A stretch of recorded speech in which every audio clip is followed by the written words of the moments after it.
How to create password on Shopify, easy and quick. Hello guys, in today's video I'm gonna show you how to create password on Shopify, easy and quick. First open your browser and then click on your profile here in top corner and then click manage account.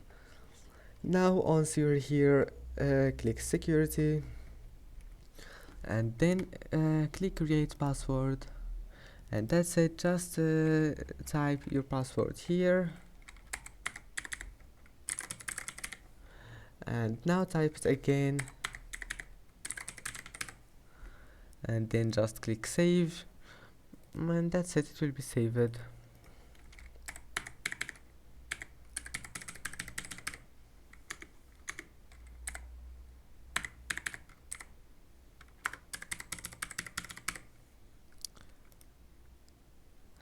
And that's it.